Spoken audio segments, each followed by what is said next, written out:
All right, good morning, class. I hope you had a great weekend. Today we're going to be talking about the Immigration and Naturalization Act of 1965. I'm sure you all read about it in the 100 pages that I assigned to you over the weekend. But first, we need to understand how this bill came to be and then what made it fail in previous sessions of Congress. So, for a little background, we need to know about the Walter McCarran Act, which passed in 1952 and was pretty discriminatory. So let's start off with our student of the day. Maybe they can tell us a little bit about it. Let's see here. Y'all know I can't really read names. Is it Zebra? Zebra? No, Zainab. Zainab. Okay, right, Zainab. So maybe, Zainab, do you want to tell us a little bit about this bill? Well, Professor, the McCarran-Walter Act was originally approved by Congress, but then it was vetoed by President Truman because he thought it was discriminatory and isolationist. The Congress, of course, thought otherwise. Well, thank you, Zebra. I mean, Zainab, that was great. Now, let's watch a video of one of my colleagues who's a real expert on the McCarran-Walter Act. And really was an attempt to mastermind the formula for American immigration, to say that we want to give preference to these countries, which were generally Northern and Western Europe, and try and minimize or at least contain the immigration from other countries, primarily Southern and Eastern Europe. So this formula had been created to try and shape who was coming to the United States, who the immigrants would be.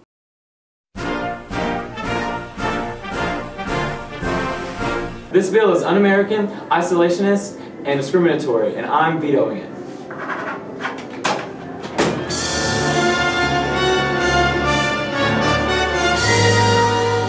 Senator McCarran, what do you think about this veto? Well, Senator Walters, we have enough racist votes to overturn it. I say we take a vote to override President Truman's veto. All in favor say aye. Aye. All opposed? Nay. We win. Did you not read my report? What's the best thing about your report? So 12 years later, the immigration debate began again. And now, in the backdrop of the Civil Rights Movement, the Immigration and Naturalization Act of 1965 was debated on the floor of Congress, with Ted Kennedy leading the way. So now let's turn to one of our students of the day to find out a little bit more about how it was successful. Let's see here. Vanessa, do you want to tell us a little bit about it? Is that the one about legalizing marijuana? That's absolutely wrong. I'm sorry about that. I think you might fail this year. Okay, let's move on to the next student of the day. Myra, can you tell us a little bit about why the Immigration and Naturalization Act of 1965 was successful? Well, some people feared that it would cause a rush of immigrants and lead to the massive unemployment. However, others thought the bill would eliminate discrimination that was currently the law, which they believed to be morally wrong. And they argued that only skilled workers would be allowed to immigrate. Thank you, Myra. That was very enlightening. That was the first competent answer we've heard all day. Okay, so the bill ultimately failed in a previous session of Congress, but then was made into law because of the legislative process.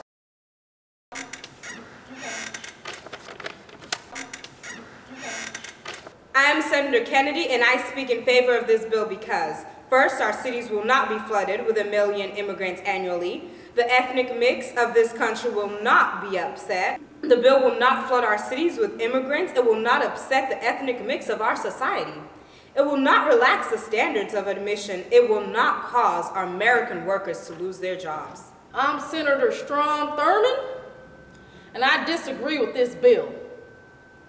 These people are going to be flooding our streets, creating overpopulation, and I don't agree with that. We deserve our jobs here in America. I'm Senator Steller, and I agree with this bill because immigrants from Asia and Africa will have to compete and qualify in order to get in quantitatively and qualitatively, which in itself will hold the numbers down. All right, class, welcome back. I'm sorry we have to meet in another room today, but the other room burnt down. That's a shame. All right, so let's keep going. So how did this bill get signed into law? What was that process like? Do you want to tell us a little bit about that, student of the day? Well, there was the Fagan bill put forth by Congressman Fagan from Ohio. It was to go into effect immediately versus the 5-year transition, and it took away all quotas and just set the ceiling of 200 $25,000 for immigration with anybody from any country. Good job. That was a great answer. All right, now to our next student of the day, Craig. And then, of course, there was the Kennedy bill that he proposed in 1963 that would abolish the national origins quota system over a 5-year span by reducing each country's quota by 1/5 over the 5 years. All right, that was a great answer, Craig. Thank you. Now, of course, both of those bills failed miserably in Congress, and that's why 1965 they had success. So let's look at a video of one of my colleagues from the law school to tell us a little bit about how this bill was signed into law. President Johnson signed it, I think, on July 4th at the Statue of Liberty, and he made pronouncements with the legislation.